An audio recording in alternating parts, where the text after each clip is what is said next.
Já estamos gravando. Pessoal, uma boa tarde a todos. Estamos recebendo hoje para mais uma palestra aqui no programa de pós-graduação em Ciências Exatas e Tecnológicas, a professora Ariadne Canedo Eduardo, que possui bacharelado em Química pela Universidade Federal de Goiás, licenciatura em Química, mestrado e doutorado pela mesma universidade, e ela é uma de nossas egressos. A professora Ariadne formou aí no nosso programa no ano de 2020. Ela foi convidada para ministrar uma palestra intitulada Degradação de corantes e do pesticida fipronil utilizando heteroestruturas de semicondutores.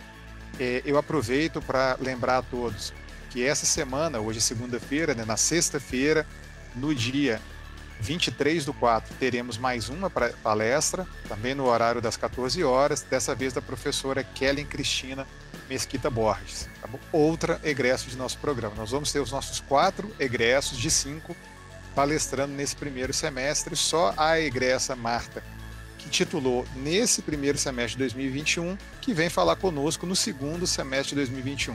Os demais que terminaram o seu curso em 2019 e 2020 já vêm todos apresentar para a gente agora no primeiro semestre.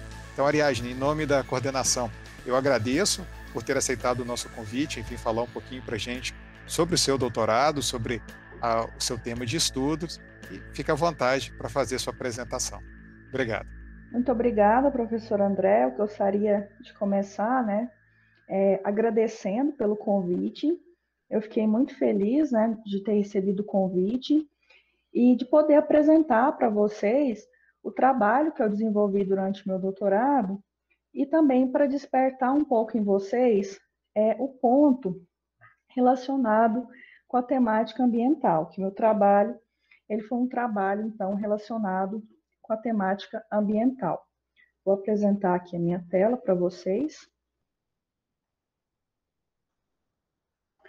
Então, como o professor André já havia apresentado para vocês, eu vou apresentar um trabalho relacionado com degradação de corantes e do pesticida fipronil, utilizando, então, heteroestruturas feitas a partir de semicondutores. Então, esse trabalho ele foi desenvolvido na UFCAT, sob orientação dos professores Dr. Mário Godinho Júnior e doutora Rosana de Fátima Gonçalves. Então, para iniciar a minha apresentação, só para vocês ficarem assim antenados de como será, eu vou falar inicialmente uma motivação desse trabalho, uma introdução, pensando principalmente que eu tenho aqui um público que não é necessariamente químico, né, porque a minha formação de graduação e mestrado foi em Química, então vou trazer uma introdução geral sobre o tema, voltada principalmente para os pontos relacionados com as ciências de materiais. Vou apresentar os objetivos, a metodologia que eu utilizei, trazer então os resultados obtidos, as conclusões, as sugestões para trabalhos futuros e o agradecimento. Bem, como então motivação desse trabalho, na verdade tudo começou na minha graduação, quando eu comecei a fazer iniciação científica, e aí eu comecei então a fazer estudos relacionados com transições eletrônicas de íons lantanídeos. E eu acabei realizando esse estudo de fotoluminescência na iniciação científica, no mestrado e no início do doutorado. Depois eu passei por um concurso público no Colégio Militar da Rede Básica de Ensino do Estado de Goiás, na cidade de Pires do Rio, e eu acabei, então, lecionando uma disciplina de tópicos em Química com a temática ambiental. E dentro dessa disciplina, eu acabei, então, encontrando pontos como, por exemplo, poluição da água, relacionada aí com extinção de espécies marinhas, poluição do oceano utilizando aí polímeros, e aqui a gente percebe que essa poluição dos oceanos, ela tem causado aí mortes de seres aquáticos. Tem até um estudo recente, foi encontrado microplástico em placenta humana, indicando que nós estamos acabando, então, consumindo esses plásticos que são aí lançados de forma incorreta no meio ambiente. tem também vários trabalhos e também várias reportagens relacionadas com agrotóxicos. E dentro dessa disciplina que eu ministrei, durante um ano, eu acabei trabalhando e até realizando projetos com os alunos com o pesticida DDT e com pesticidas, por exemplo, o fipronil, que está relacionado aí com a morte de polinizadores. Então, a partir dessa disciplina, dessas reportagens, eu acabei, então, percebendo que eu deveria optar por uma troca no meu foco do projeto de doutorado.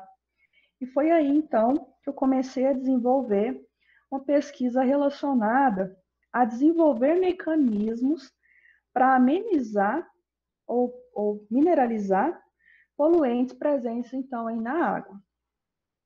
Então, vários estudos eu encontrei durante esse percurso, estudos envolvendo o TiO2, que é o semicondutor mais utilizado atualmente quando se trata de degradação de compostos por meio de fotocatálise.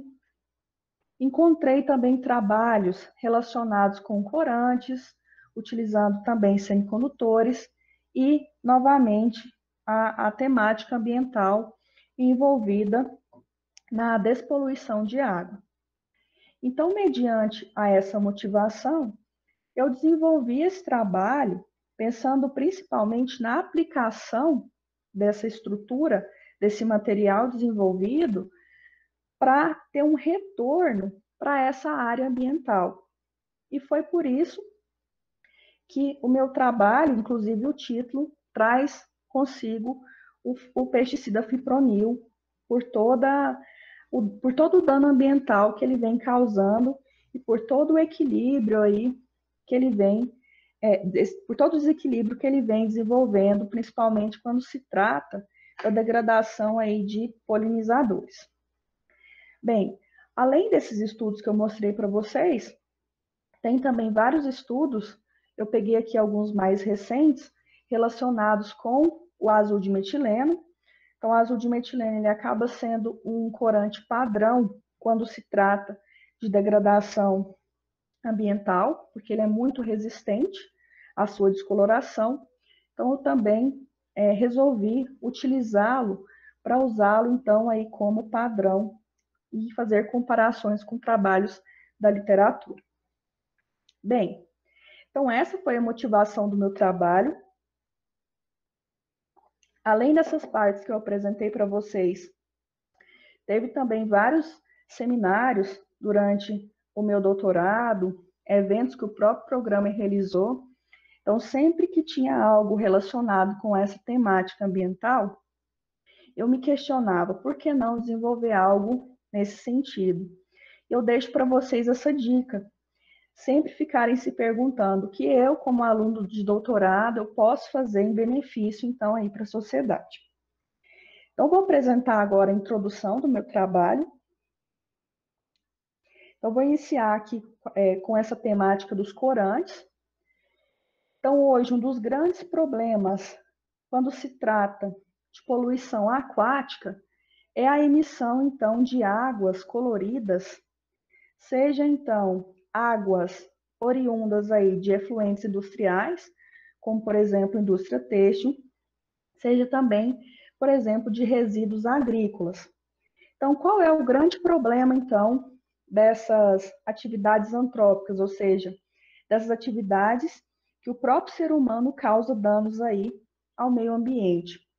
Então, essa água, além dela ser colorida e causar, né, esse efeito visual ruim, essa água ela não pode ser, por exemplo, consumida por humanos ou por animais. E dependendo da tonalidade da cor, aqui a gente percebe que é um azul um pouco mais intenso, ambos são azul de metileno, e aqui já está um pouco mais diluído, em contraste com a água do rio. Então, a presença desses corantes, eles alteram a atividade de fotossíntese, então causa diversos danos, então pode acontecer do próprio corpo aquático entrar em eutrofização, que quando nós temos, por exemplo, a morte de algas, né? E acaba consumindo oxigênio, e isso acarreta em morte de peixes. Então, a água colorida é um grande problema, infelizmente, por questões de legislação, a quantidade de cor permitida na água é alta. Então, infelizmente, esse quesito da poluição de corantes é um ponto muito grave quando nós falamos, então, em poluição aquática. Aí vocês podem estar se perguntando, mas esse corante não se degrada sozinho? Então, depende. Alguns corantes, eles possuem mecanismos de reação de oxidação e redução que conseguem irem consumindo a cor desses corantes.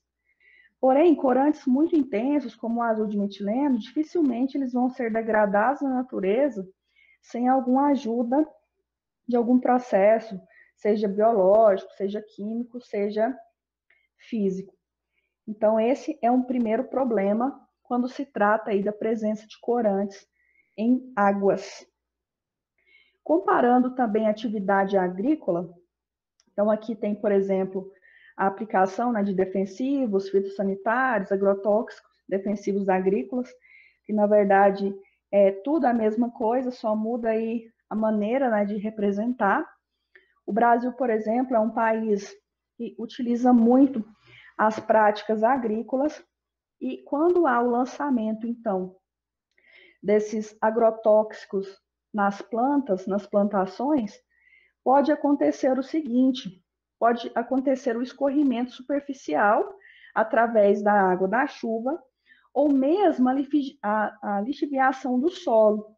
Então, esse agrotóxico presente aqui, que foi lançado nessa plantação, pode acarretar na contaminação de águas tanto subterrâneas quanto superficiais. E pelas próprias características químicas dos agrotóxicos, eles causam, por exemplo, em mamíferos, um problema chamado de bioacumulação.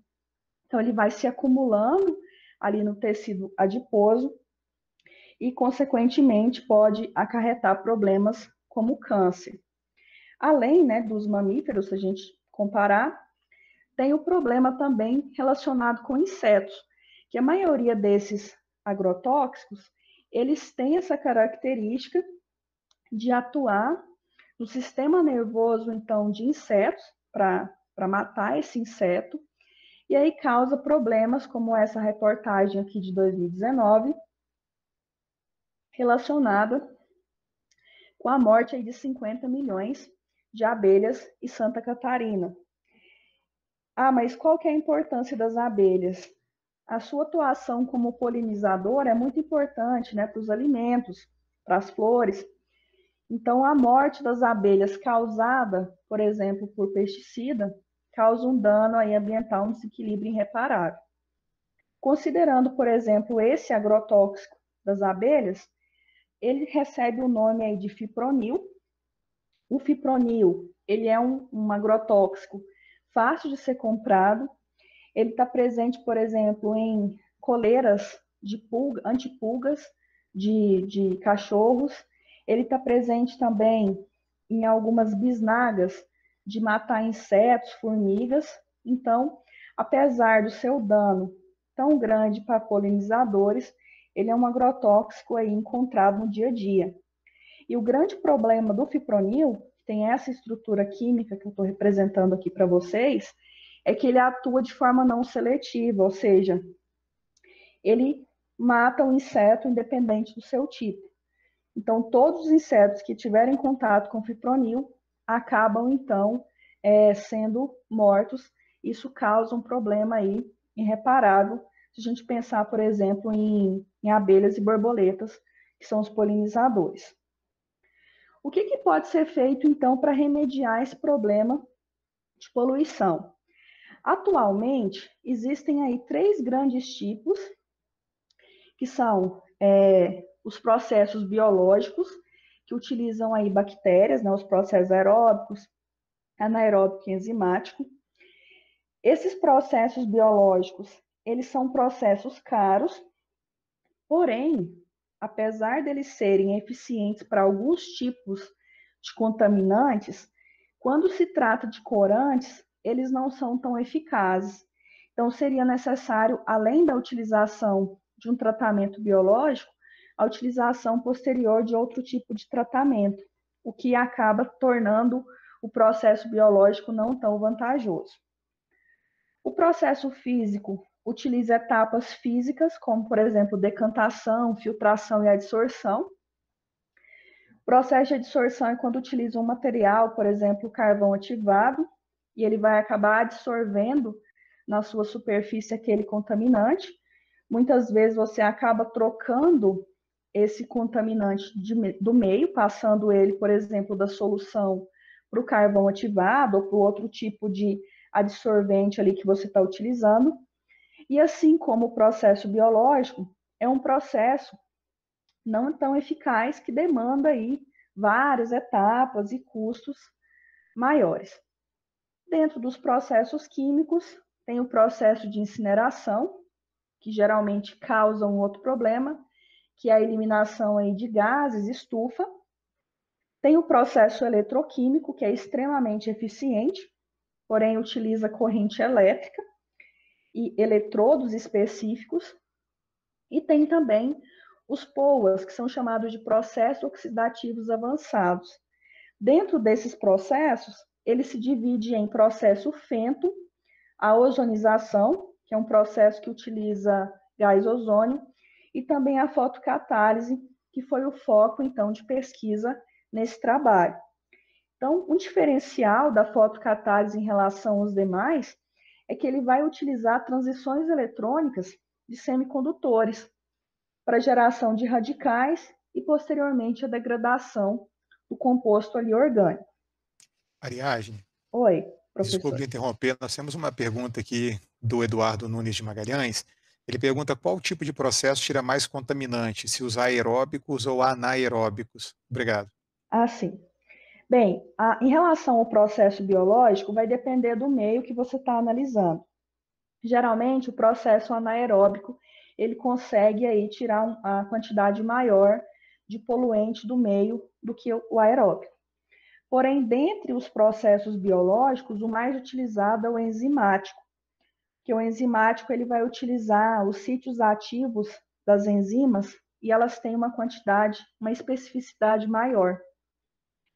Um ponto interessante também do processo biológico, por exemplo, que você consegue depois remover essas bactérias, esses micro-organismos, aumentando a temperatura, pensando então que elas sofrem desnaturação. Então, é um processo fácil depois para você remover ali, por exemplo, essas enzimas ou esses micro-organismos presentes ali em solução. Pessoal, então, considerando as três grandes classes das ciências de materiais, apresentando então os metais, os semicondutores e os isolantes, por que então dos semicondutores? Então, só para a gente relembrar, quando se trata aqui em estruturas de bandas, então os materiais eles vão apresentar aí banda de valência e banda de condução, ou seja, estados preenchidos e a banda vazia, se a gente estiver considerando, por exemplo, os metais.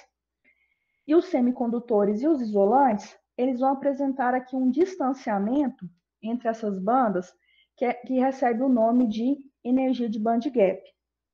Nos metais, essas bandas estão com sobreposição ou com proximidade, o que permite aqui a mobilidade eletrônica. Então, por isso que os metais, por exemplo, são bons condutores de calor, bons condutores de eletricidade.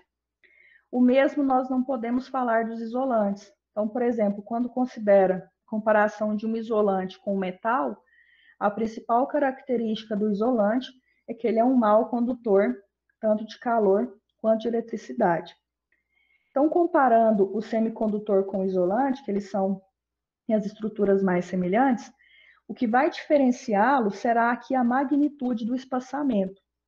Então, o espaçamento menor será, então, semicondutores, e o espaçamento maior será, então, aí, isolantes. Dessa forma, pessoal, seria uma diferenciação, assim, bem superficial. Tem outras características, além dessa energia do band gap, que vai, então, diferenciar um semicondutor de um isolante. E um ponto interessante, quando nós pensamos, então, em semicondutores, é que, por exemplo, a aplicação de luz, seja essa luz com energia maior ou igual à energia desse bandgap, ela vai promover, então, transições eletrônicas dessa banda de valência para a banda de condução, e essa transição eletrônica vai ser aproveitada na geração de radicais, quando se trata, então, de fotocatálise. Então, pensando agora como esse semicondutor vai atuar, nós podemos pensar nesse seguinte esquema. Então, tem aqui uma solução com um corante azul de metileno, mais o semicondutor. A essa solução é aplicada aqui uma fonte de luz, que pode ser artificial ou não. Isso é interessante quando nós pensamos em semicondutores, porque o semicondutor TiO2, o óxido de titânio, que é o mais utilizado em fotocatálise, ele é um semicondutor que ele necessita obrigatoriamente de luz artificial. Então, pensar em um semicondutor que utiliza a luz solar é interessante porque você pode pensar aí numa aplicação em loco, por exemplo, aí uma bacia de uma empresa, em um tanque de uma empresa que faz então esse descarte para fazer o tratamento antes do descarte ali no corpo aquático. Então, o que vai acontecer em termos de cor, com o passar do tempo, que essa luz é exposta aqui a essa solução mais esse semicondutor, essa solução ela vai clareando, o que indica que há então a quebra dos compostos alquila aqui do próprio corante e havendo então a mineralização. Um ponto importante é interessante sempre avaliar se essa fotocatálise não está gerando subprodutos mais tóxicos do que o corante. Então, quando se trata, por exemplo, de mineralização, nós pensamos na formação aqui final de CO2, água e sais não tóxicos. Então, esse é um ponto sempre em destaque quando se fala, então, em fotocatálise. Então, como que vai ocorrer, então, essa transição eletrônica no semicondutor? Então, por exemplo, comparando a luz visível, nós temos aqui a estrutura de bandas do semicondutor, da banda de valência e da banda de condução. E aqui, então, haverá a incidência de luz maior do que a energia do bandgap, maior ou igual. Quando ocorre, então, essa incidência de luz, um elétron da banda de valência é ejetado para a banda de condução. Então, na banda de valência, onde tinha a presença de um elétron, haverá a formação aqui de um H+, que nós chamamos de lacuna, ou de um buraco, e na banda de condução haverá aqui, então, um elétron fotogerado. Pensando que aqui nós estamos em meio aquoso, e a fotocatálise é um processo de contato, haverá, então, aqui na superfície desse semicondutor, água e gases adsorvidos. Então, na região da banda de valência, onde haverá a formação dessa lacuna, nós teremos a oxidação da água, formando, então, o radical hidroxila. O radical hidroxila, ele é extremamente eficiente para fazer a degradação de compostos orgânicos. E já na banda de condução, haverá então a redução de gás oxigênio adsorvido, formando então o ânion superóxido. E agora nós temos então a formação de uma região de redução e uma região de oxidação nesse semicondutor. E esses radicais formados fará então a degradação do corante ou do composto orgânico. Então, é uma formação aqui indireta de degradação. E considerando, então, a teoria de bandas, como nós temos aqui a separação do elétron e do buraco, da lacuna, posteriormente haverá a recombinação e esses processos, então, de redução e oxidação serão cessados. Então, a grande dificuldade é diminuir o tempo de recombinação. Porque, aliás, aumentar o tempo de recombinação. Porque se nós temos um tempo de recombinação aqui muito curto, a lacuna e o elétron fóton gerado, ele não consegue reagir em tempo suficiente para formar, então, os radicais. Então, pensando sempre que o que será importante para nós em fotocatálise será, então, a formação desses radicais gerados. Então, pensando agora, qual semicondutor que poderia ser utilizado? Diversos semicondutores, eles podem ser utilizados para essas características de fotocatálise.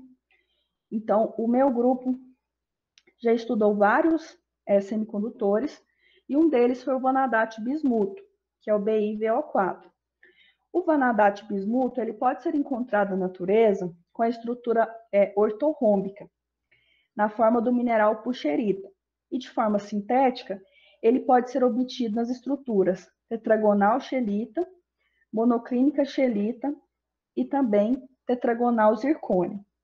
O que vai diferenciar uma estrutura da outra, das obtidas quimicamente em laboratório, será então essa recombinação entre esses átomos presentes aqui na estrutura do vanadato bismuto.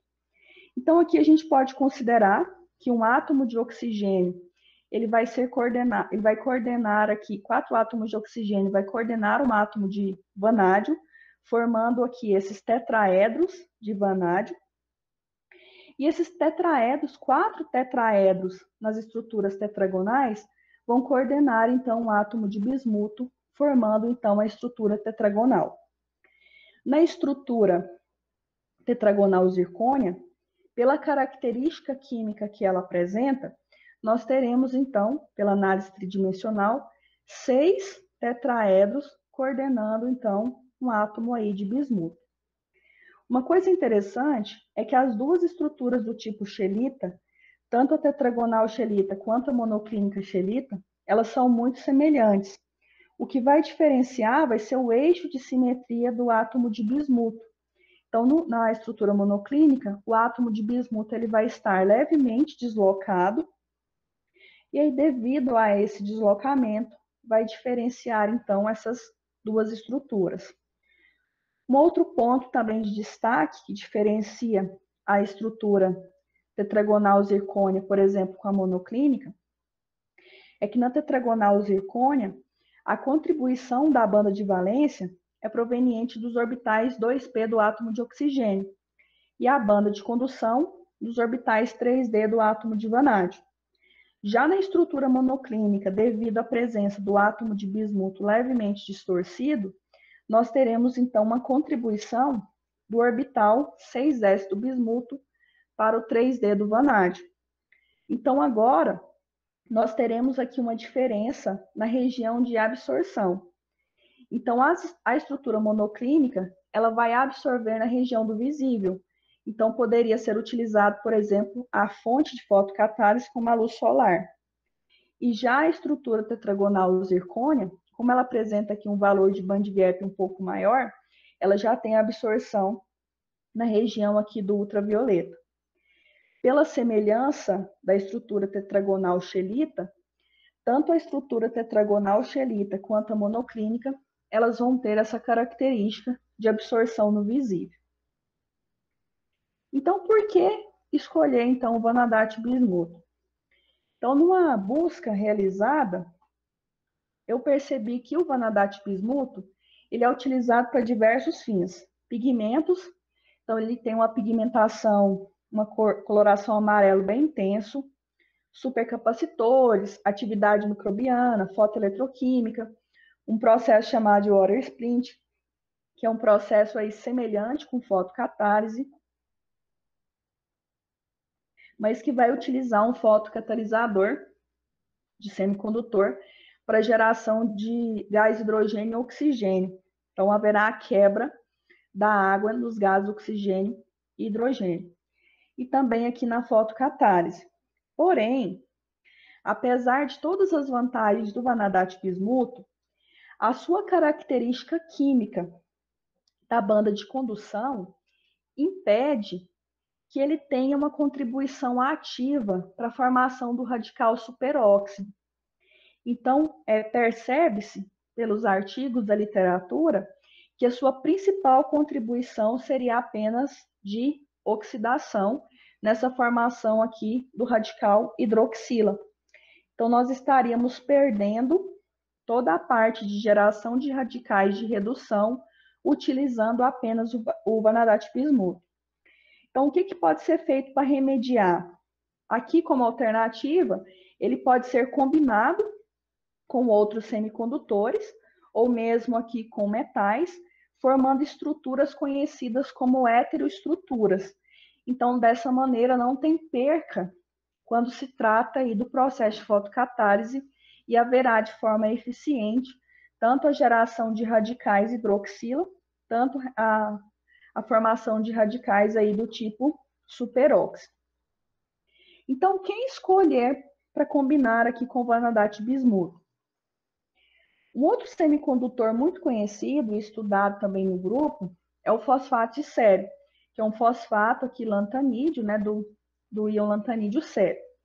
O fosfato lantanídeo, ele é encontrado na natureza na forma de estrutura monoclínica, um mineral conhecido como monazita, e ele pode ser obtido também de forma hexagonal e monoclínica por síntese em laboratório.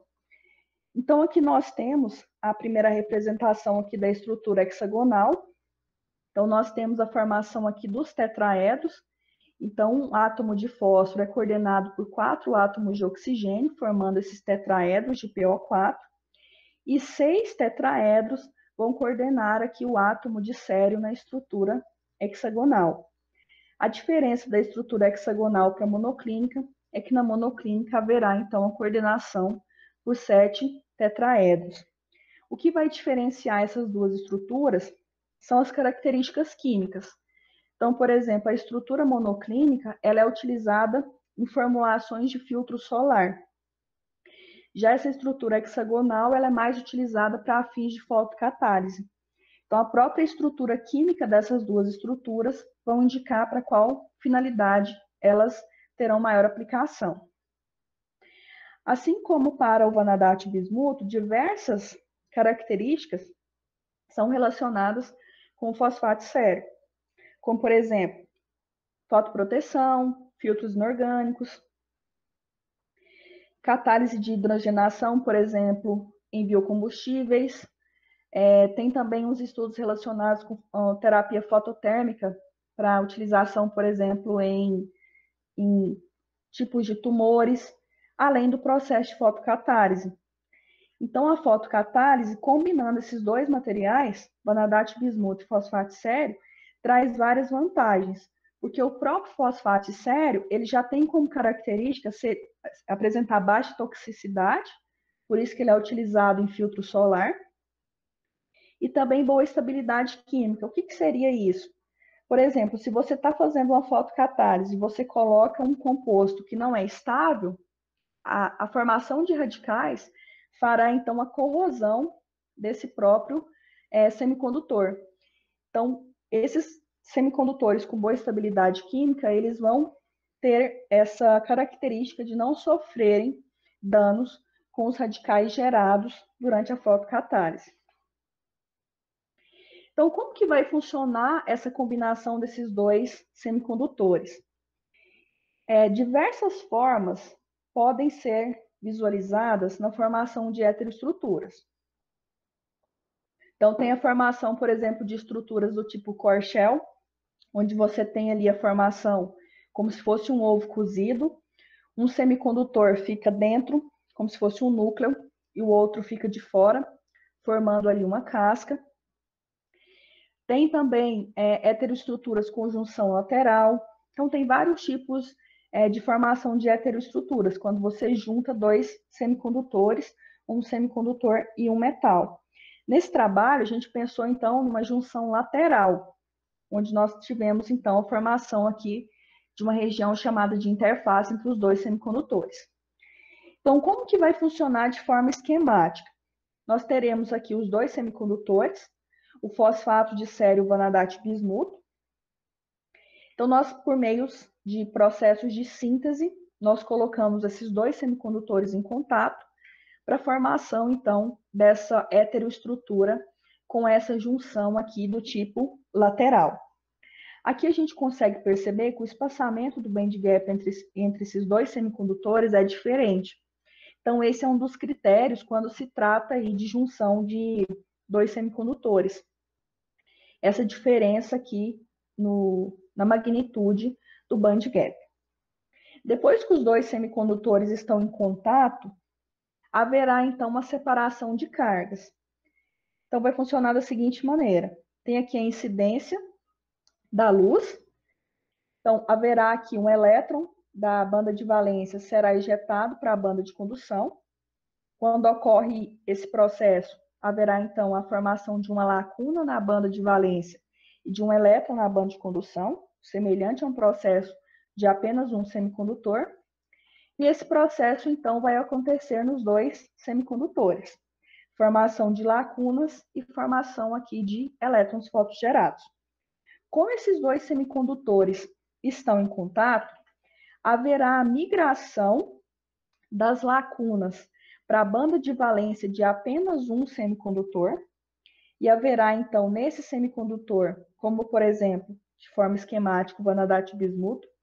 Então, nesse semicondutor, haverá aqui a oxidação da água, formando os radicais hidroxila, e os elétrons serão, então, organizados em apenas uma banda de condução de um dos semicondutores, formando aqui a zona de redução. Então, agora nós temos uma separação espacial de cargas. Em um semicondutor, a oxidação, e no outro semicondutor, a redução.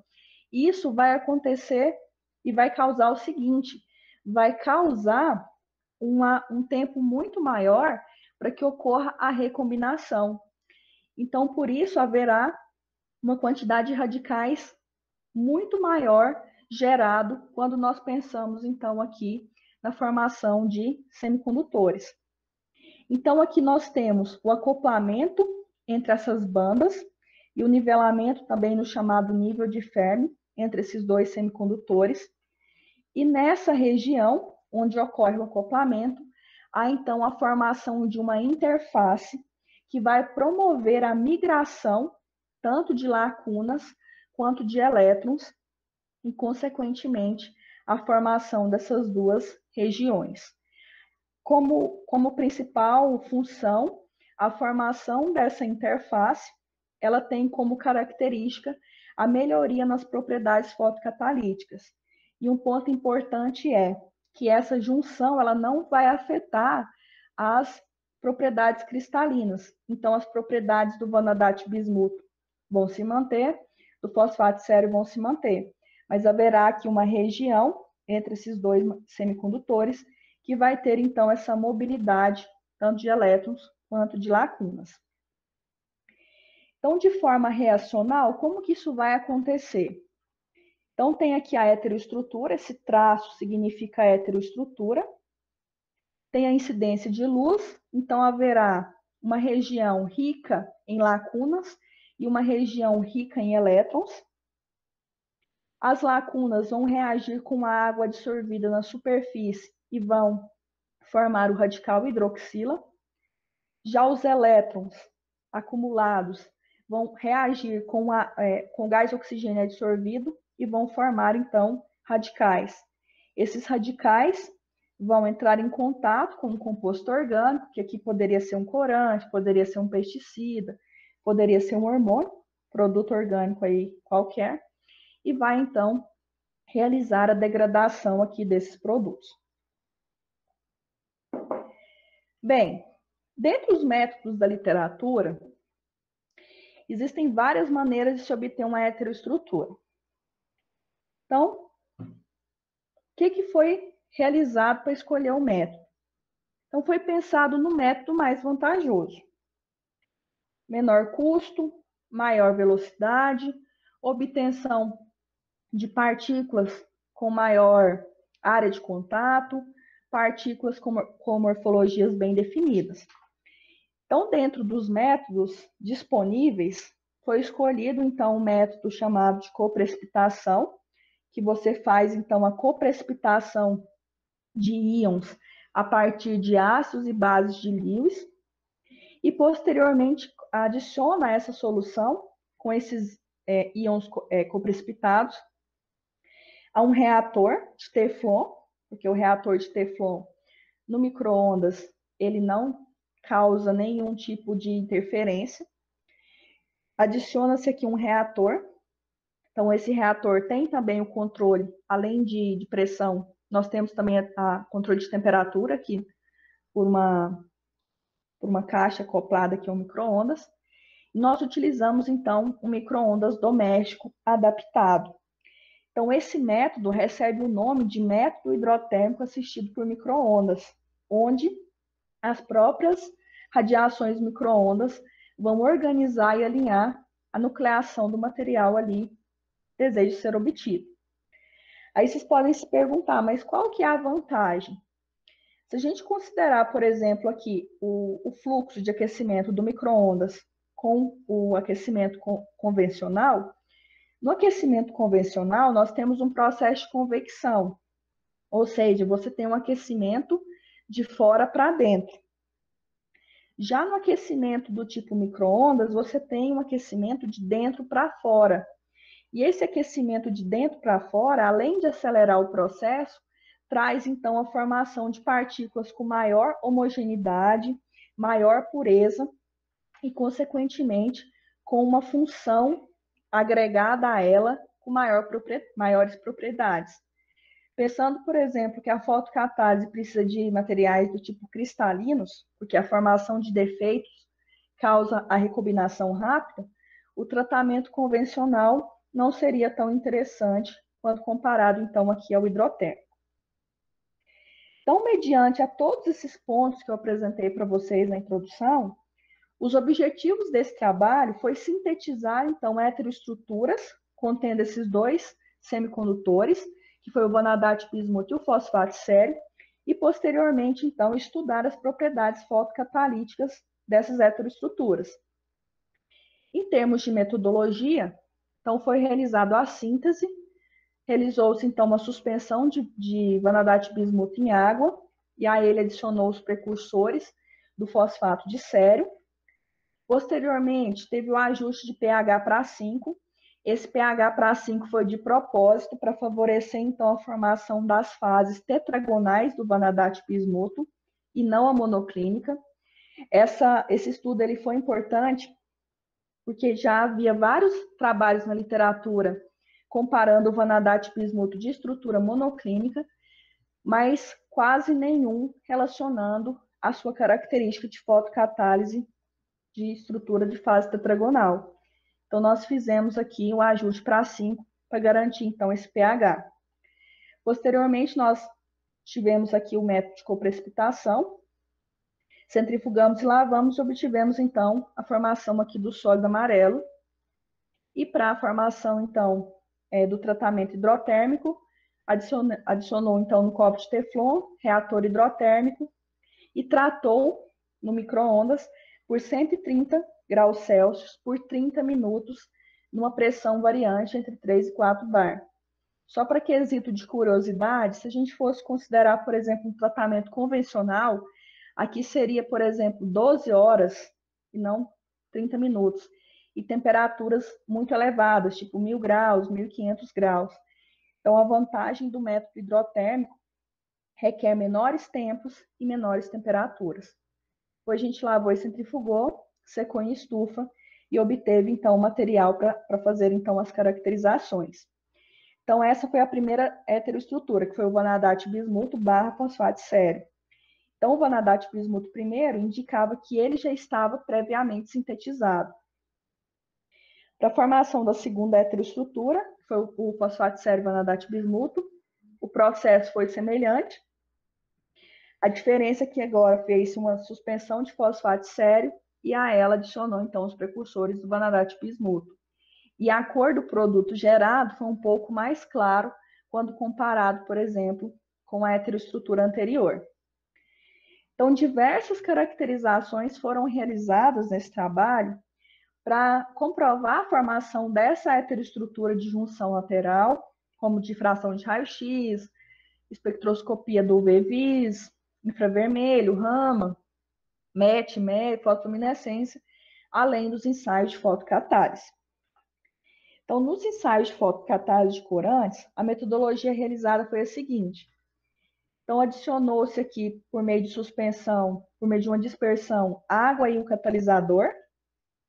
Adicionou, então, a cor do corante, o azul de metileno azul, que está representado aqui por AM, e a rodamina B, ela tem um rosa bem intenso. Depois, essa solução foi adicionada no reator fotoquímico do laboratório, na presença aqui de uma lâmpada artificial de mercúrio.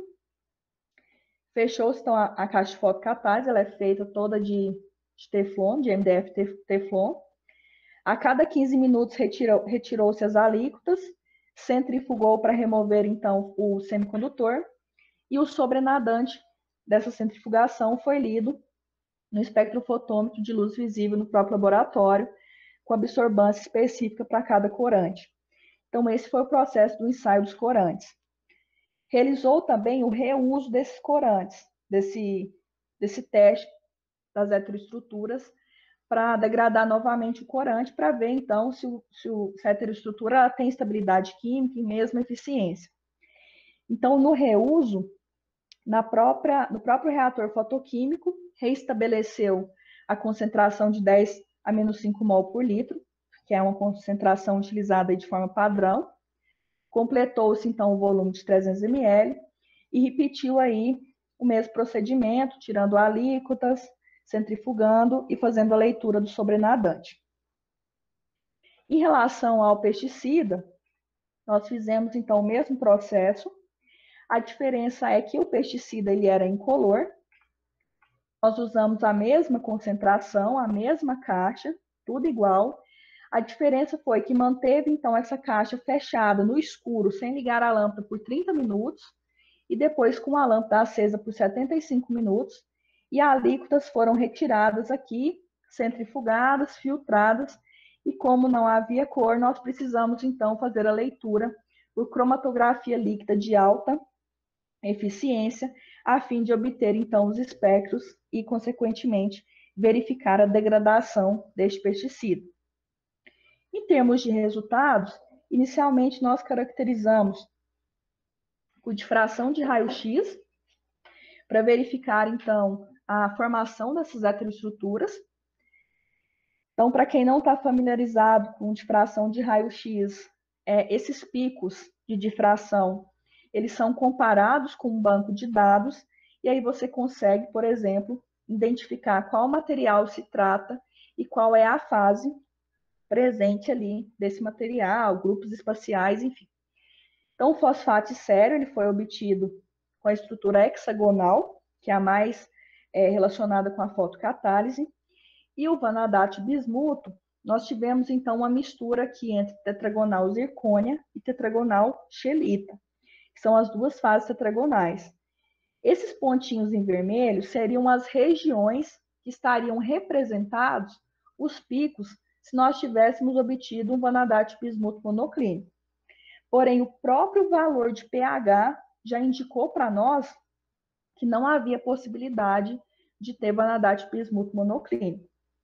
Então, só a fim de curiosidade, então nós fizemos essa indexação, a fim, então, de verificar de fato onde estariam ali a presença do vanadato bismuto de estrutura monoclínica.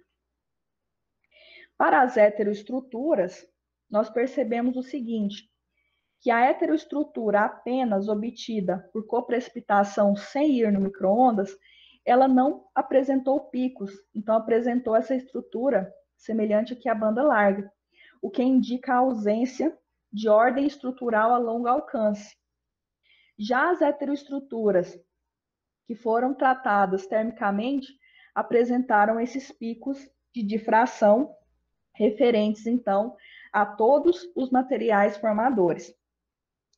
Tanto ao fosfato aqui hexagonal, tanto aos tipos de vanadato tetragonais obtidos. E, novamente, eu adicionei aqui, indexei os pontos do monoclínico para validar, então, que realmente não haveria presença de estrutura do vanadato bismuto monoclínico presente aqui nesse estudo.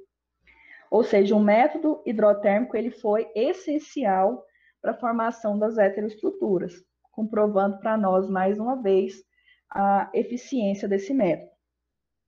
Viagem. Por Sim, favor, nós temos professor mais uma André. pergunta aqui do Leandro Ramaldi dessa vez. Sim, Ele perguntou assim, você avançou um pouquinho em relação à pergunta dele, eu não consegui fazê-la tão rápido, mas ele pergunta se existe alguma desvantagem na utilização desse método que você apresenta. Tá? Obrigado. sim, existe uma desvantagem em relação ao método hidrotérmico. Por exemplo, existem alguns materiais que você não consegue ter obtê-los de um tempo muito rápido, como por exemplo, esse foi 30 minutos. Então, a principal desvantagem dele é que você precisa desse equipamento adaptado, desse forno adaptado. Você precisa ter um cuidado muito grande na síntese, porque quando vai, por exemplo, se ele vai para o micro-ondas, ser tratado no micro-ondas dentro do tubo de Teflon com qualquer impureza, essa impureza vai causar então um dano no seu resultado final. Essa impureza pode ser, por exemplo, algum sólido do próprio material ali do precursor que não reagiu. Ele tem como problema também a questão da pressão. Então, como nós ficamos limitados à pressão, porque esse reator não suporta mais do que 6 bar. Então, acima desse valor, corre o risco de explosão.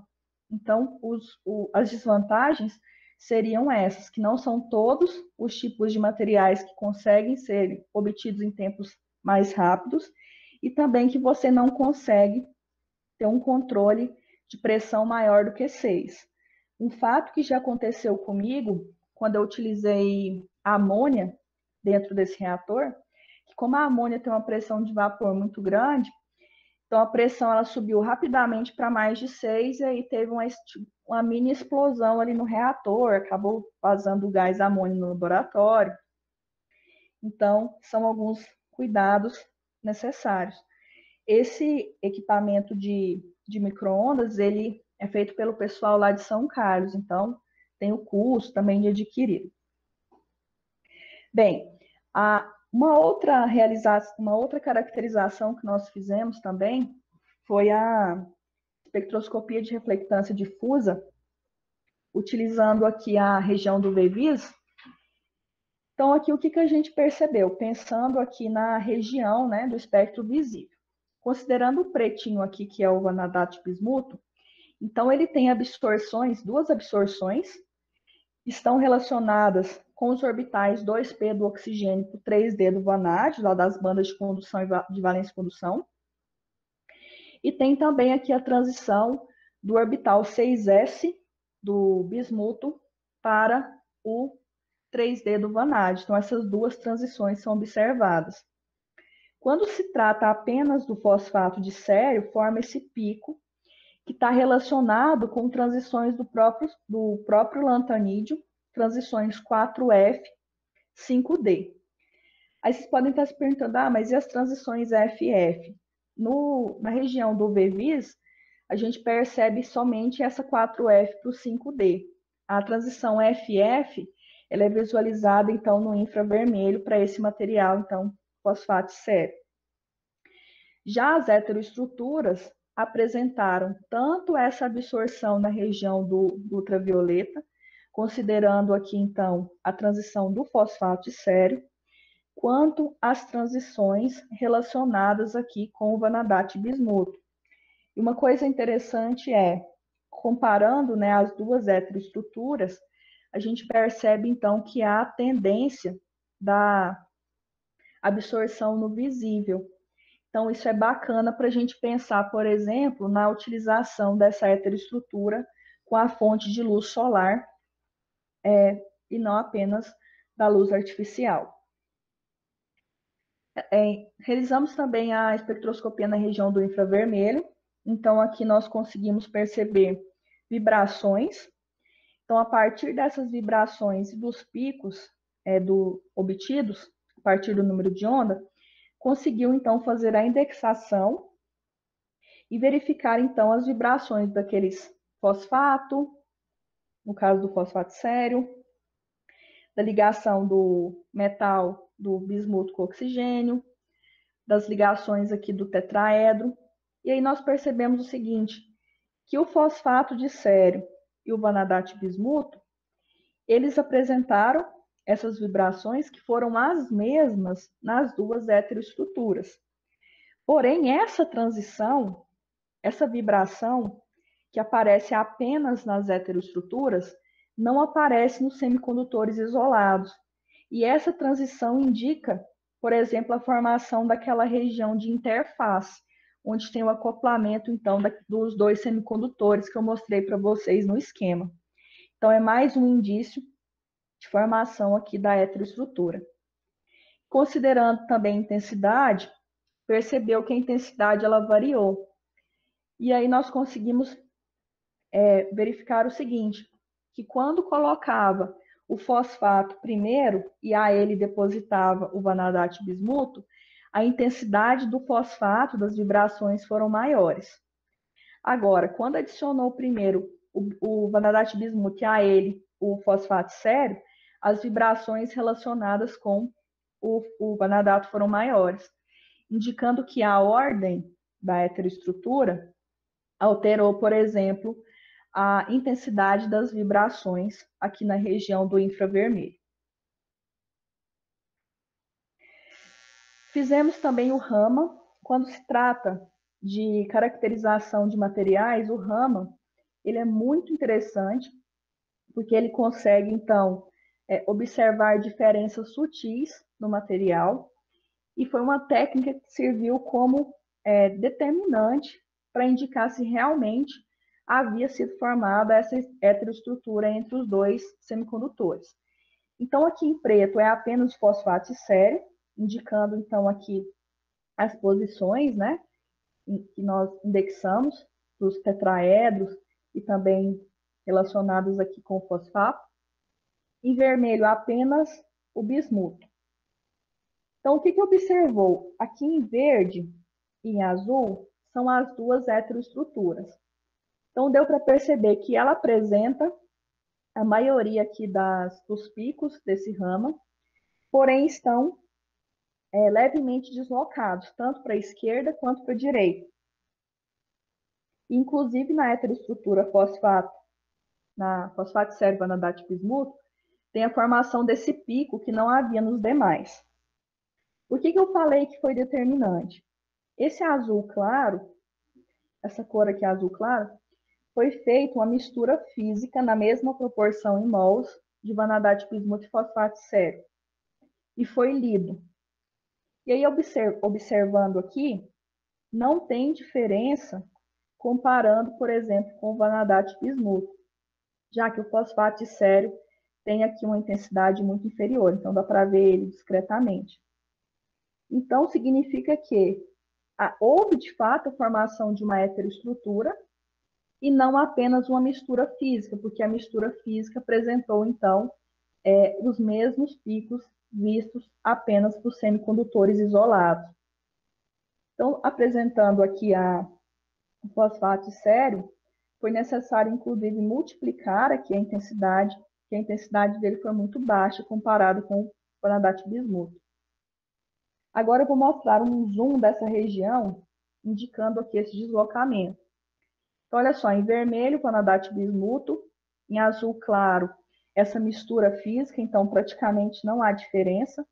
Aqui em preto está o fosfato sério. E nas duas heteroestruturas tem, então, esse deslocamento, além dessa formação dessa banda adicional.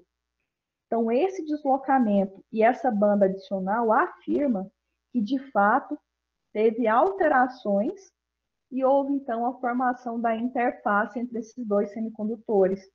Então, o Raman foi determinante para dizer se houve, de fato, formação da heteroestrutura. Realizou também os ensaios de fotoluminescência. Então, a fotoluminescência, ela vai indicar, então, a recombinação. Então, você tem ali uma excitação, um elétron ele passa, então, da banda de valência para a banda de condução, e ao retornar, ele vai emitir ali um fóton, que é a fotoluminescência. Então, o que a gente observou? O fosfato de sério sozinho, ele tem esse pico muito grande aqui de luminescência, que está relacionado com a recombinação 5D com 4F, o que é esperado quando se tem, por exemplo, o íon lantanídeo. Essa outra região aqui em banda larga são de vacâncias de oxigênio presentes ali no próprio material. Já as heteroestruturas e o vanadato bismuto apresentou intensidade muito inferior comparado com o fosfato de sério. O que isso significa? Quanto maior uma intensidade lida em fotoluminescência, significa que a taxa de recombinação está sendo muito alta. Então, o fosfato de sério, como ele tem uma faixa de recombinação rápida, ele apresenta essa intensidade maior. O vanadato bismuto apresenta uma intensidade menor, indicando que a recombinação dele, desse par elétron-buraco, ela é menor. Olhando para as duas heteroestruturas, para a verdinha aqui, que é o vanadato bismuto fosfato sério, ambas apresentaram as regiões tanto do fosfato quanto do bismuto, vanadato bismuto, porém com intensidade muito menor. E esse fato é interessante também porque comprova que realmente há um mecanismo aqui nessas duas heteroestruturas que está impedindo a recombinação rápida do par elétron-buraco. E aí nós podemos sugerir, então, que uma menor intensidade fotoluminescente está relacionada com a maior característica de fotocatálise, já que se nós temos, então, uma recombinação baixa, essa baixa recombinação é interessante para a fotocatálise, porque você tem, então, um tempo maior para a formação de radicais e, consequentemente, maior será o tempo que esses radicais eles vão entrar em contato com a solução a ser degradada. Nós fizemos também a microscopia eletrônica de transmissão para verificar, então, a morfologia e também essas regiões de alta resolução, para poder comparar, então, essa distância interplanar com a ficha JCPDS, lá do próprio difratograma. E nós percebemos que, para a heteroestrutura vanadato bismuto fosfato sério, o fosfato de sério ele forma, então, essas fitas, e o vanadato forma estruturas irregulares. Observando aqui uma região de zoom, percebe que tem, então, aqui a região de alta resolução do fosfato sério, que está relacionado, então, aqui com o plano 100, e está relacionado também com a fase hexagonal, conforme foi verificada lá na difração de raio-x. Para o vanadato bismuto, então, a gente consegue perceber aqui, comparando os dois, que é diferente essa alta resolução. Consequentemente, o espaçamento também foi diferente. E aí, pelo espaçamento, a gente conseguiu verificar, então, a formação aqui do vanadato bismuto. E essa região irregular entre as duas espécies é, de fato, para nós, a região da interface, onde tem, então, a mobilidade eletrônica durante a fotocatálise. O mesmo foi observado, então, para a heteroestrutura fosfato de sério vanadato bismuto. Então, a gente percebeu, então, aqui por alta resolução o distanciamento interplanar, conseguiu, então, indexar com o plano, perceber, então, qual foi o semicondutor presente em cada uma das linhas da alta resolução e, de fato, verificar, então, a interface. Então, mais um método para provar que, de fato, houve a formação da heteroestrutura. Se fosse apenas a mistura física entre os dois, como foi feito lá no Raman, não haveria essa interface. Nós não conseguiríamos determinar, então, essa região aqui da interface. Ariadne, Oi, professor desculpa André. interromper, temos mais Sem uma problema. pergunta aqui, e foi outra pergunta que eu não consegui percebê-la a tempo, e por isso eu peço desculpa a você e a Ista, Sofia François, que é a aluna que pergunta. Ela gostaria de saber se vocês chegaram a quantificar as diferentes fases do vanadato de bismuto. O percentual de fases nós não conseguimos fazer por meio de Rietveld, que é um dos métodos, né, utilizados. Não conseguiu pela complexidade de fases presentes, então, na própria heteroestrutura. Então, em Rietveld, para fazer essa quantificação, quanto maior a quantidade de fases, maior a complexidade. E pelo método que eu tentei, eu não consegui executar. É até uma ideia nossa, para um trabalho futuro, fazer essa quantificação para saber, de fato, né, quanto que tem de fase do Vanadate bismuto tetraédrica e quanto que tem de tetraédrica tetragonal do tipo xelita, tetragonal do tipo zircônia, mas ainda não fizemos isso. Bem, nós fizemos também aqui a microscopia eletrônica de varredura, para verificar, então, a formação desses aglomerados. E nós percebemos, então, algo bem interessante. Teve aqui, então, as placas desse vanadate bismuto, e as placas foram vistas de forma irregular em transmissão. Nós percebemos, então, essas espécies dessas fitas referentes aqui ao fosfato de sério incrustadas na superfície, indicando que, de fato, também nós temos aqui uma heteroestrutura do tipo lateral. Para poder fazer essa afirmação, nós fizemos também a quantificação do EDS para determinar, então, que nesses pontos aqui na superfície tem a presença do fosfato de sério e aqui nas placas seria o vanadate bismuto. Para outra heteroestrutura, nós percebemos a formação de aglomerados maiores. E aqui, novamente, verificou-se a formação dessa espécie de fosfato de sério aqui na superfície do vanadate bismuto. Aí vocês podem se perguntar, mas será que não é o contrário? Não é, porque o vanadate bismuto ele forma estruturas maiores, com morfologia maior. Então, a ele que está, então, inserido essas fitas, que são bem menores, comparadas, então, aqui com o fosfato de sério. Então, nós fizemos aqui análise de varredura para poder quantificar, né, por EDS e também para verificar, então, a formação desses aglomerados.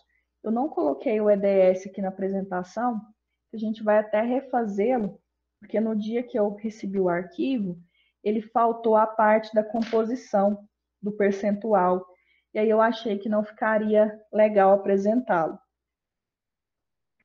Em relação agora à fotocatálise, né, que é a última parte do trabalho, onde foi feito aí diversos estudos, diversos ensaios, foi feito da seguinte maneira. Sempre que realiza uma fotocatálise, inicialmente é necessário fazer um processo chamado de fotólise. O que seria isso? É a degradação do corante apenas com luz, para verificar o quanto que a luz sozinha vai degradar do corante, porque tem corante que não é necessário processos adicionais, a própria luz solar consegue, então, degradá-lo. Então, verificou que o azul de metileno degradou ou descoloriu 9% e a rodamina B, 6%. Como foi realizado, então, essas porcentagens? Então, foi feito aqui gráficos de tempo por concentração. Essa concentração, ela foi em relação à absorbância. Então, pela lei de Lambert-Beer, é possível fazer essa comparação entre concentração e absorbância, que houve, então, a diminuição da descoloração e, consequentemente, nós fizemos, então, essa comparação para determinar esses percentuais. E um ponto importante foi que cada corante foi lido em um comprimento de onda diferente, referente, então, ao próprio composto, ou seja, o comprimento de onda máximo que esse corante ele absorve, sendo 664 para o azul de metileno e 553 para a rodamina B. Então, pela relação de concentração inicial menos concentração final por concentração inicial vezes 100%, foi determinado, então, esse percentual. Então, essa equação é uma equação padronizada quando se trata também de fotocatálise. Nós fizemos também o ajuste cinético, utilizando a cinética de pseudo primeira ordem. Então, pseudo, nós estamos analisando, então, essa cinética de forma indireta, pela degradação, então, do corante, e não pela decomposição, por exemplo, do catalisador presente ali. Então, essa cinética de primeira ordem, ela vai afetar naquela composição do gráfico, do eixo Y do gráfico, onde vai ser, então, aplicado o logaritmo das concentrações.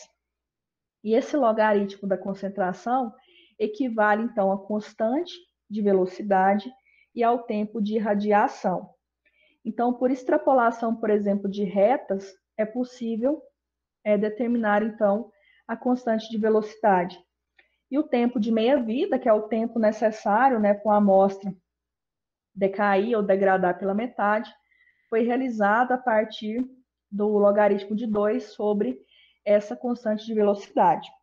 Esses ajustes cinéticos, eles foram realizados aplicando, então, conceitos matemáticos no programa Origin 2019.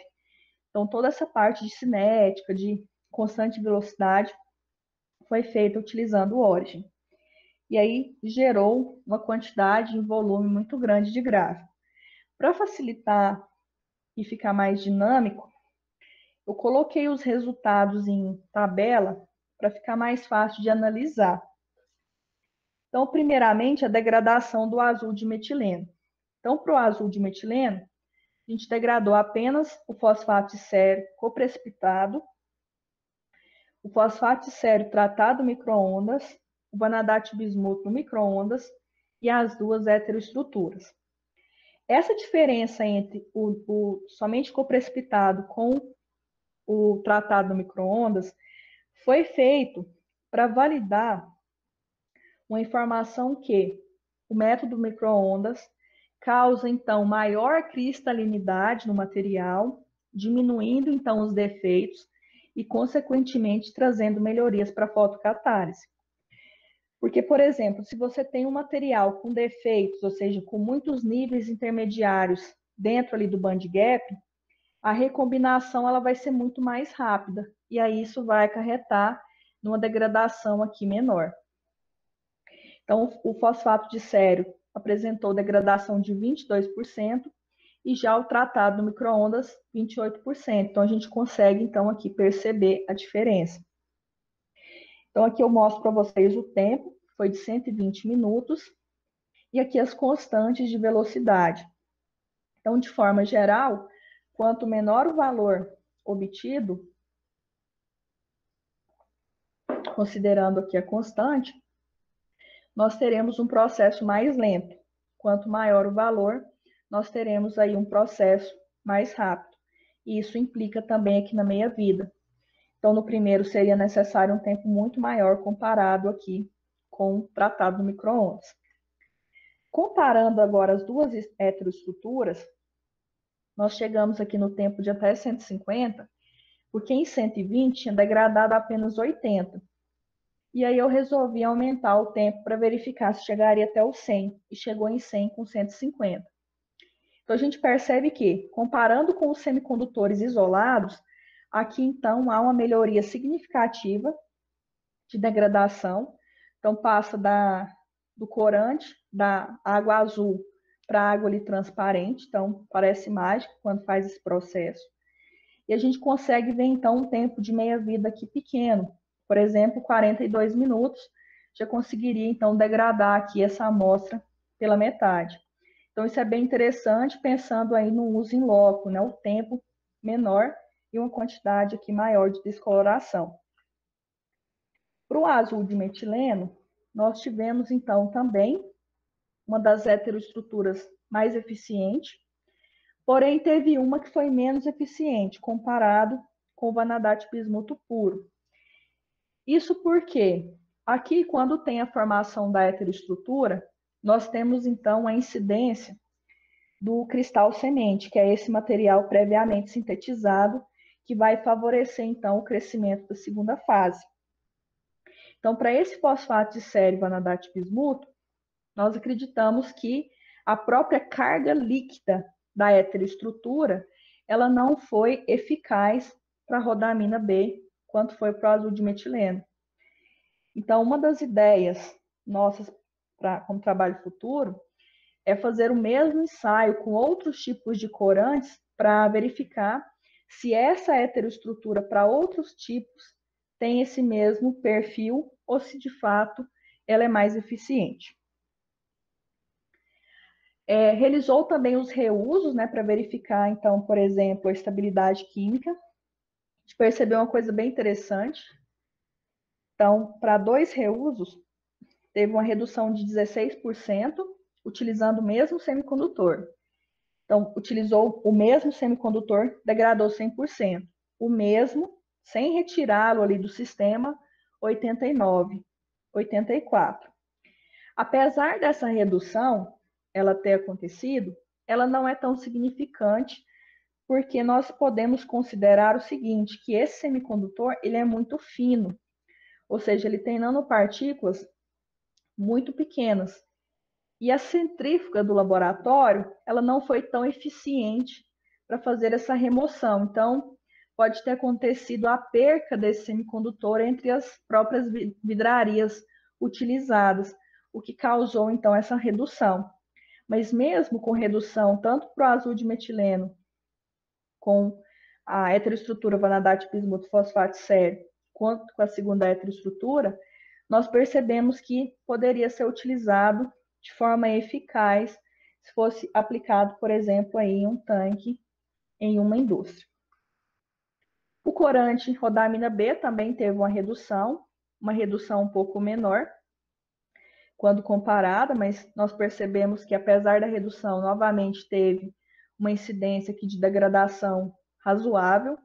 Então, nós consideramos também que foi eficiente nesse teste de reuso, ou seja, você reutilizar o mesmo pozinho ali do semicondutor mais de uma vez. Só para quesito de curiosidade, né, comparando nosso trabalho com a literatura, nós percebemos que o trabalho, considerando os catalisadores isolados, ele está, então, compatível com visto na literatura, então, o fosfato sério quanto o vanadate bismuto, ele está dentro do encontrado aí nesses 2 trabalhos na literatura.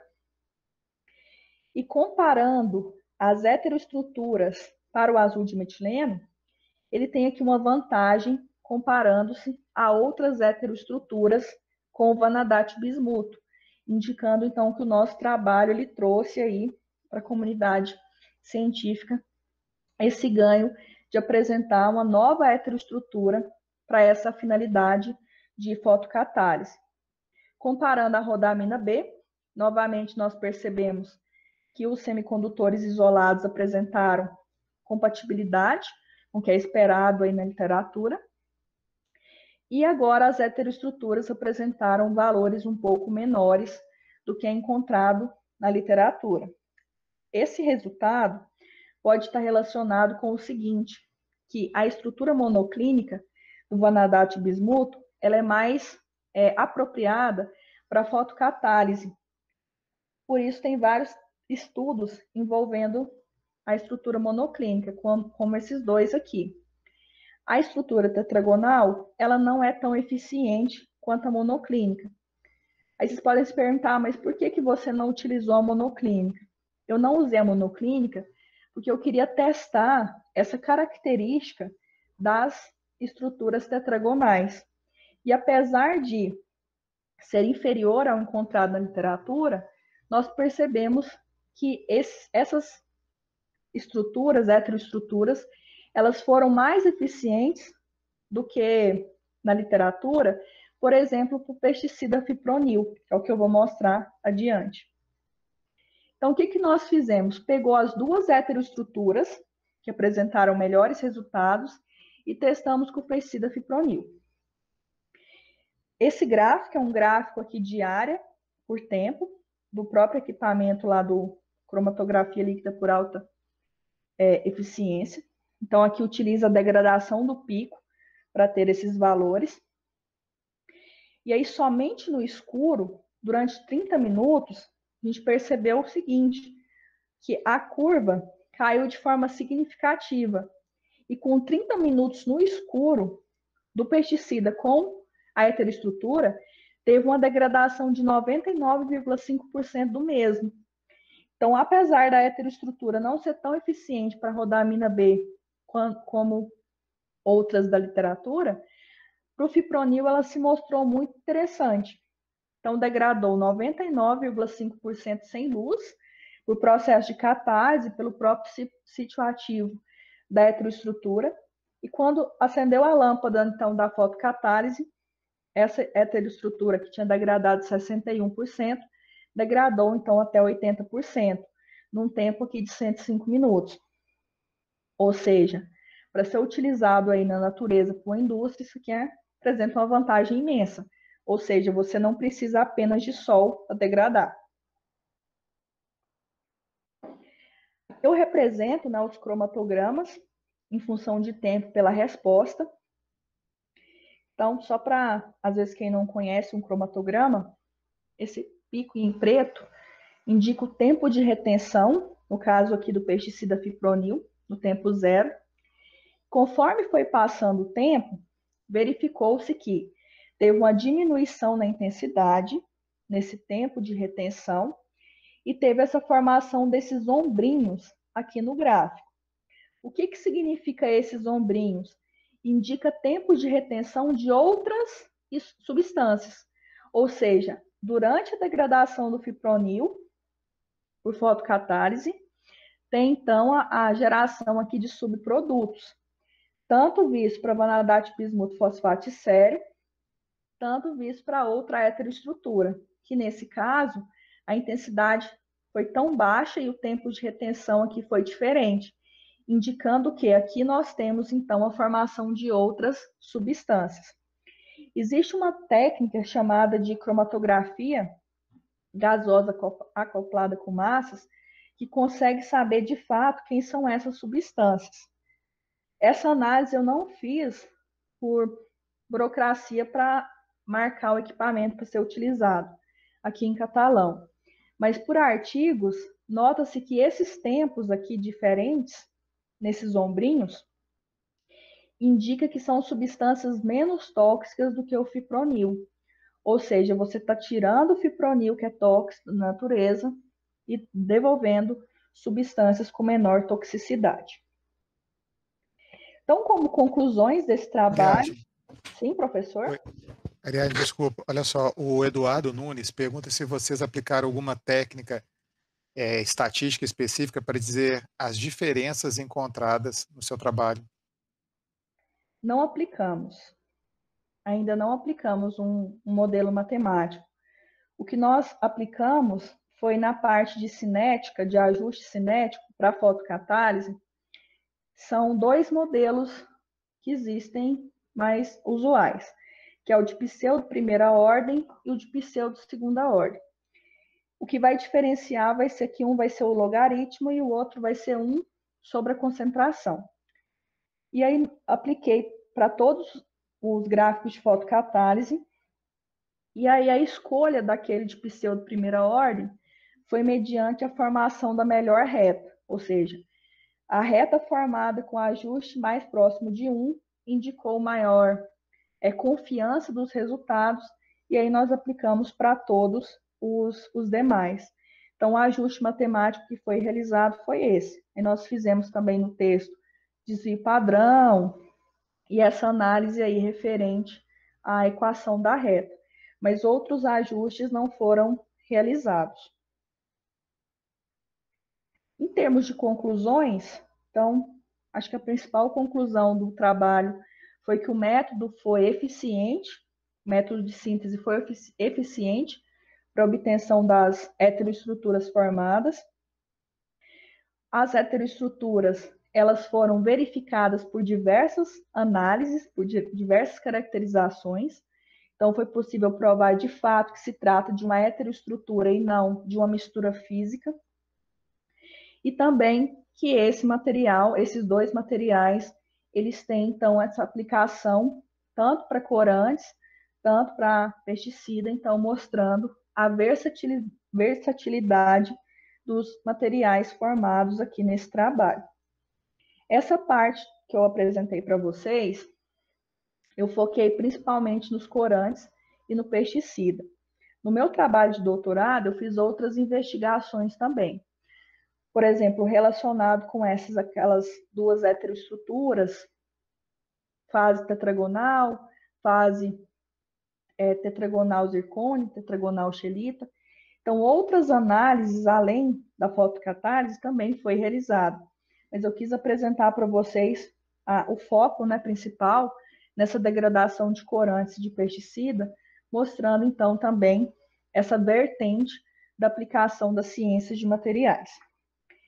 Então, como sugestões para trabalhos futuros, dentre os que eu propus, alguns já foram até realizados. Acho que um dos principais, assim, que eu mais gostaria de realizar seria a geração desses subprodutos.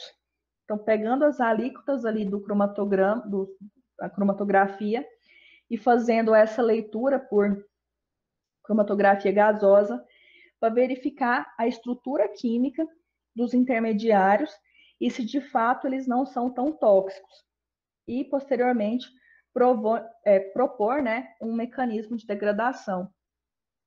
Nessa parte do mecanismo, eu precisaria da ajuda de alguém da química orgânica para fazer o processo ali de degradação de fato, onde que está atacando, qual anel benzênico que está sendo aberto e assim por diante. Estudar também por BET a área superficial, pensando que a área superficial também está relacionado, né, com as propriedades de fotocatálise de heteroestrutura, e também avaliar a influência dos sequestrantes. O que seria isso? Por exemplo, existem alguns reagentes, como o DSMO, a bezoquinona, que você coloca ali na fotocatálise e ela vai sequestrar ou lacunas ou elétrons, e aí você sabe de fato quem teve a maior característica, se foi o processo de redução ou se foi o processo de oxidação, pela diminuição da intensidade. Então, essas seriam as principais sugestões. Então, gostaria de agradecer, né, novamente ao convite do programa, aos meus dois orientadores, o Mário e a Rosana, ao Instituto de Química, que proporcionou aí as análises, aos laboratórios parceiros, ao LabMIC, ao Instituto de Física de Catalão, ao Instituto de Física da UFO, o LAFOT, a FAPEG, né, que teve a função da bolsa, ao FG e também ao Colégio Militar, que eu sou professora, por sempre estar disponível, adequação de horários, estar sempre aí disposto a dialogar sempre que eu sou convidado para dar alguma palestra, por exemplo, eles nunca apresentaram nenhum empecilho. Então, deixo um agradecimento também ao Colégio da Polícia Militar. E também ao meu grupo de pesquisa. Então, tem aqui a professora Kellen, que vai estar falando com vocês essa semana, que é o professor Mário, professora Rosana, professora Maria Rita, professora Maria Fernanda. E de todos esses aqui, tem aqui o Robson e tem também o Paulo Vitor, que foram os dois alunos de iniciação científica que me ajudaram aí durante essa pesquisa. E é isso que eu tinha para falar para vocês. Ariadne, muito obrigado pela apresentação, foi excelente, não tenha dúvida. Nós temos uma pergunta aqui já, tá, que é do aluno Neilton, que ele pergunta se em termos de aplicações das heteroestruturas, além das duas já citadas, se há previsão de algum outro uso. Sim, atualmente está estudando muito a geração de hidrogênio como uso de combustível. Então, tem a possibilidade da utilização da heteroestrutura como semicondutor nesse processo de water sprint. Ou seja, a própria transição eletrônica ali da heteroestrutura e a promover, então, essa separação ali estequiométrica da água em hidrogênio e oxigênio. De todas as aplicações, eu acredito que essa seja uma das que mais estão sendo estudadas, inclusive aqui próximo a nós, na UF, com o professor Antônio Eduardo, e aí eles conseguem, então, determinar, inclusive, a quantidade de geração de gás por minuto. Então, seria, talvez, uma das principais. Tem também a utilização dessas heteroestruturas para fins, por exemplo, de testes bactericidas, quando você quer, por exemplo, utilizar um material com característica bactericida.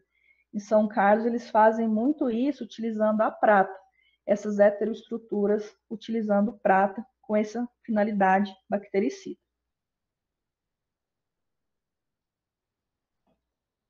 Muito obrigado, Ariadne. Outra pergunta aqui, tá? A Alcione pergunta, por curiosidade, quando essas são as melhores perguntas, né? Existem empresas, como por exemplo do ramo têxtil, que utiliza já esse material e se tem alguma previsão de custo do mesmo? Tá. Atualmente, a indústria têxtil, ela utiliza muito os processos físicos e os processos biológicos. Os processos químicos, eles são utilizados geralmente em indústrias, igual aqui em Catalão, a Mitsubishi, né, que também tem esse processo de tintas ali, de pigmentos, já utilizam processos semelhantes à fotocatálise, mas não necessariamente com heteroestruturas. Em termos de custos, a parte do custo poderia ser semelhante ao físico ou ao biológico, se você pensar, por exemplo, que esse semicondutor ele vai ser utilizado muitas vezes, como eu mostrei para vocês na parte do reuso. Então, ele poderia estar comparado, por exemplo, com o custo dos processos já utilizados, que não são tão eficientes. Ariadne, então enquanto o pessoal está aí terminando e digerir os conhecimentos por você apresentado, eu gostaria que você deixasse alguma mensagem para eles, essas pessoas que estão começando o doutorado agora, alguma sugestão, tá? Fique à vontade, se puder contribuir nesse aspecto também, é muito bem-vindo. Acho que a principal mensagem que eu deixo para os colegas, né, que estão entrando agora, é para eles abraçarem todas as oportunidades que aparecerem.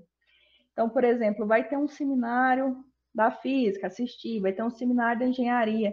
Eu acho que isso é muito importante para agregar conhecimento e também para construir o seu trabalho, porque às vezes você vê ali uma apresentação e pensa, eu vou utilizar um fluxograma assim, eu vou fazer a apresentação dessa forma. Também participar de forma efetiva, né, dos eventos organizados pelo programa. Eu sou muito grata pelos eventos que eu tive a oportunidade de participar, que foram realizados pelo programa. Eu acho que foram os que me deram assim uma fagulha de pensar, nossa, o que eu posso fazer diferente? E também falar para vocês não desanimarem, apesar que a gente está vivendo um contexto, né, muito difícil, mas não desanimem, façam as disciplinas.